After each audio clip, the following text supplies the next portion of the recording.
सभी को शालोम। खुदा का अनुग्रह आप सब पर बना रहे। आपका स्वागत है लाइन ऑफ जूदा मिनिस्ट्री में। खुदा का कलाम परमेश्वर में मैं आपको सलामती की दुआ करता हूँ और मैं आपसे ये कहना चाहता हूँ कि खुदा का कलाम कहता है आप किसी भी हालात में हैं, किसी भी परिस्थिति में हैं, चाहे आप राजे की पदवी से उतरकर अभी उजाड़ में रह रहे हैं, चाहे आपके पास कोई भी उम्मीद नहीं है, मगर खुदा का कलाम आपको तसल्ली देता है कि मैंने तुम्हें इस पृथ्वी की नींव रखने से पहले चुन लिया है और मैं तुम्हारे पास पहुंचूंगा। चाहे तुम्हारी उम्र 80 साल की हो और तुम उजाड़ में बैठे हो, मैं वहां जलती झाड़ी में आऊँगा और तुम्हें वहां से निकालूंगा और तुम्हारे द्वारा बहुत बड़ी महिमा को इस जगत में प्रकट करूंगा।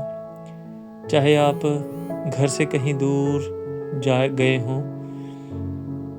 मैं अपने नबी को तुम्हारे पास भेजूंगा और तुम्हें घर पर बुलाकर मस्सा करूंगा। तुम्हें चाहे उस सेना में, उस लड़ाई में शामिल ना किया हो, मगर मैं तुम्हें वहां पर भेजूंगा और गोलियत को तुम्हारे हाथ से मरवाऊंगा। चाहे तुम्हें लोग किसी वीरान टापू पर मरने के लिए छोड़ दें, मैं तुम्हें वहां से उठाऊंगा, स्वर्गीय दर्शन दिखाऊंगा और बाइबल की सबसे बड़ी किताब लिखवाऊंगा, मेरे आने तक की कहानी को लिखवाऊंगा। चाहे तुम्हारे विरोध में कितनी भी षड्यंत्र रचे जाएं और तुम्हें भूखे शेरों के मुंह में डाल दिया जाए, मैं वहां पर आऊंगा और उन शेरों के मुंह बंद कर दूंगा। चाहे तुम्हें लोग आग के भट्टों में डाल दें, तुम वहां अकेले नहीं होंगे। मैं वहां आऊंगा और लोगों के बांधे हुए बंधनों को, उन रस्सियों को तो मैं जला दूंगा, मगर तुम्हारे मोज़ों में से भी जलने की बू ना आएगी।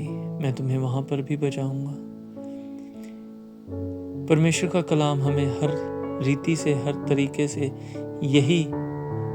यही तसल्ली देता है कि वो खुदा जो पूरी सृष्टि को बनाने वाला है, जिसने इस सृष्टि की रचना से पहले तुम्हें चुन लिया है, जिसने अपनी हथेली पर तुम्हारी आकृति को, तुम्हारी शक्ल को, तुम्हारी सूरत को उकेरा है, जिसने तुम्हारे बालों तक को गिना है, वो तुमसे इतना प्यार करता है कि वो तुम्हें कभी अकेला ना छोड़ेगा।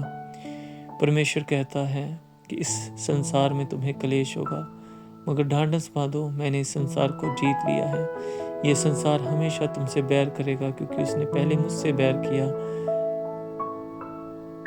इस संसार की जो एक पानी के बुलबुले जैसी जिंदगी का समय है, वो परमेश्वर के भय में, खुदा के अनुग्रह में बिताएं।